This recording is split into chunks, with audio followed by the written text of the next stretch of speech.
बाबांबद्दल बोलायचं म्हणलं तर बऱ्याच वेळेला भरून येतं. नॉर्मली एका वडिलांचं आणि मुलाचं नातं असतंच वेगळं, आणि ह्याच्यामध्ये ते माझे बॉस पण आहेत, माझे मेंटर पण आहेत, आणि त्यांनी जे काय त्यांच्या आयुष्यात सोसलं आहे किंवा सहन केलेलं आहे हे प्रॉब्ली अनबिलिव्हेबल, अनपॅरलल आहे.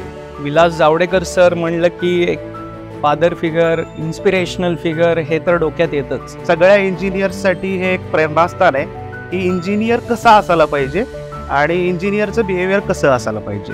त्यांचे व्हॅल्यूज, त्यांचे मॉरल्स, त्यांचे एथिक्स हे फार कमी इंडिव्हिज्युअल्समध्ये बघायला मिळतात, आणि तेही खास करून व्यावसायिक जगात. म्हणजे अनेक साधू संत होऊन गेले, पण व्यावसायिक साधू संत म्हणलात तर ते विलास जावडेकर असतील असं मला वाटतं. कारण शब्दाला पक्का हा त्यांची एक त्यांची इमेज आहे.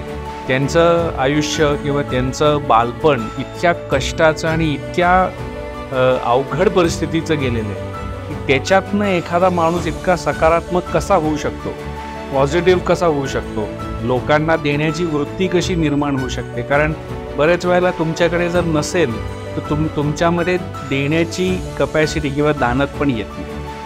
पण बाबांची देण्याची वृत्ती, मग ते नॉलेज असेल किंवा पैशाची पण मदत असेल किंवा मेंटरिंग ॲडवाईस असेल किंवा जस्ट एखाद्या फेलो बिझनेसमनला पण काय कर आणि काय करू नको सांगण्याची त्यांची तळमळ असेल, हे सगळंच मला असं वाटतं युनिक आहे.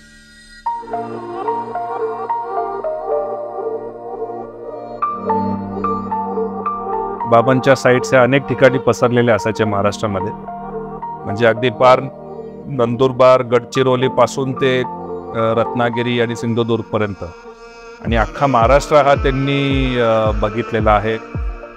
खेडेगावांमध्ये कामं केली आहेत, शहरांमध्ये कामं केली आहेत, अनेक निरनिराळ्या प्रकारची कामं केली. पाणी पुरवठा आहे, पाईपलाईन आहेत, ब्रिजेस आहेत, अनेक गव्हर्नमेंट इन्स्टिट्यूशन्सबरोबर कामं केली आहेत. MIDC, सिडको, PWD, इरिगेशन वगैरे अनेक गव्हर्नमेंट इन्स्टिट्यूशनबरोबर कामं केली.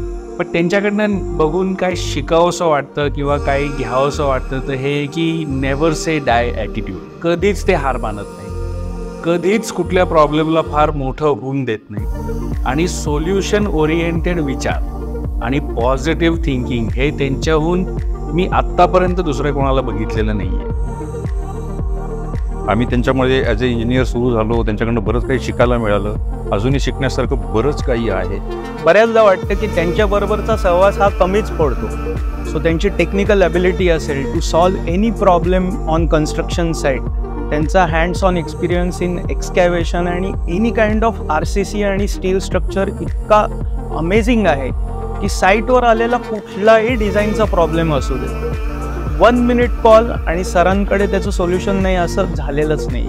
त्यांचे जे स्किल्स आहेत की मायक्रो प्लॅनिंग किंवा लेबर मॅनेजमेंट, प्रॉडक्टिव्हिटी लेबरची कशी वाढवायची, मटेरियल मॅनेजमेंट असेल तर त्याच्यातले जे त्यांच्या स्किल्स आहेत ते मला शिकायला मिळाले. कसं आपण कमी वेळेत आणि कमी रिसोर्सेसमध्ये आपण कशी आपली प्रॉडक्टिव्हिटी वाढवायला पाहिजे हे सरांकडनं खूप चांगल्या पद्धतीने शिकता आलं. आज काय व्हायला पाहिजे याच्यापेक्षा आज पुढच्या 2 तासात काय काम व्हायला पाहिजे या गोष्टींचं मायक्रो प्लॅनिंग, आणि ते बोर्डवरती लिहून घ्यायचं, प्रत्येक बिल्डिंगच्या समोर ते लावायचं. मी जो सगळ्यात शेवटचा माणूस आहे साईटवरती काम करणार त्यालाही ते कळलं पाहिजे, अशा पद्धतीचं ते नियोजन असायचं सरांच्या कामाचं.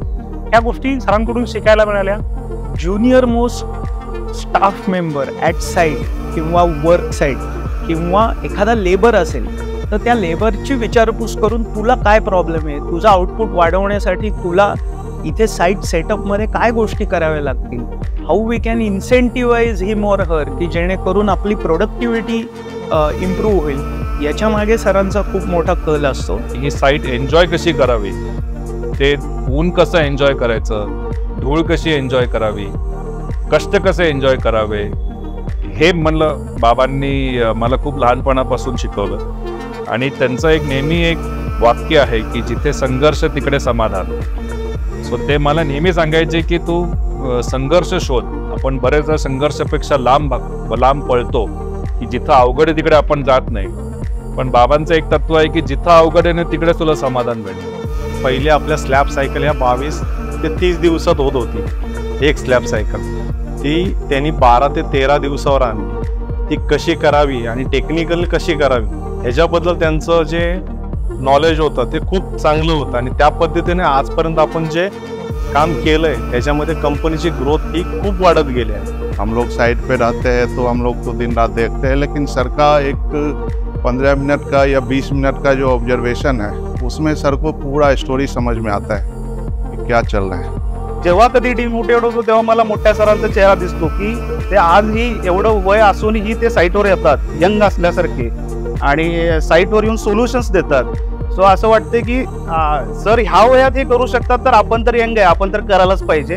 So he is a true inspirations for each and every young engineers की कंटाळू नका, लगे राहो. आपण जे म्हणतो की शब्दाला पक्का, ही जाण सरांमध्ये खूप आहे आणि मला पर्सनली या गोष्टीचा खूप अभिमान आहे की मी तो गुण किंवा ती गोष्ट सरांकडनं घेऊ शकलो. आणि माझ्या टीममध्ये पण मी नेहमी हेच सांगत असतो की एथिक्स, इंटेग्रिटी, शब्दाचे पक्के राहा आणि आपली टॅगलाईन तर आहेच, we love what we do. म्हणूनच मला असं वाटतं की माझे जे 3 स्ट्रॉंग बिलीव्स आहेत की शक्ती, भक्ती आणि युक्ती, ह्या 3 प्रिन्सिपल्सचं फाउंडिंग हे माझे वडील विलास जावडेकर आहेत. आणि त्यांनी मला नेहमी सांगितलंय की तुमच्या अवघड प्रसंगात हे 3 पिलर्स तुमच्याकडे असतील तर कोणती पण फोर्स तुम्हाला पाडू शकत नाही. तुम्ही आवर्जून त्यांना साईटवरती बोलवा. तुम्ही ज्या कुठल्या बिल्डिंग इन्चार्ज असाल किंवा कुठल्या प्रोजेक्ट इन्चार्ज असाल, ते साईटवरती आल्यानंतर तुम्हाला काहीतरी देऊनच जाते. प्री ॲल्युमिनियम फॉर्मवर्कमधला तो दादा माणूस आहे.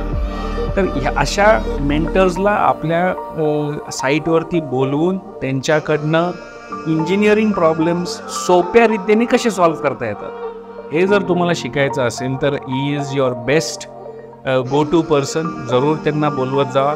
जर तुमच्यामध्ये कुठली कला असेल तर ते अतिशय कलाला ॲप्रिशिएट करणारा माणूस आहे माझे वडील.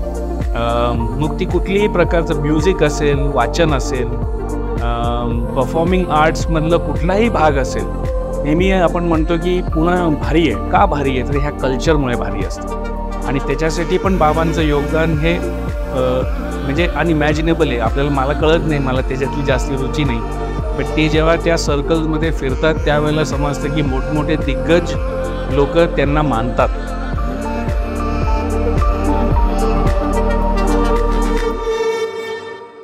दे say they don't make men like that anymore. आता अशी लोक बनत नाहीत. तर असं जाणवतं की मे बी आम्ही त्यांची मुलं म्हणून whether will be able to ever go to that level or achieve that standard, but I think what is the most important thing is we are blessed to have him as our mentor. I cannot express in words how awesome it has been to be your son. आणि खरंच मी देवाला मी प्रार्थना नेहमी करतो की पुढल्या जन्मी पण काय तर पुढच्या 7 जन्मापर्यंत मला विलास जावडेकरांचाच मुलगा बनावं.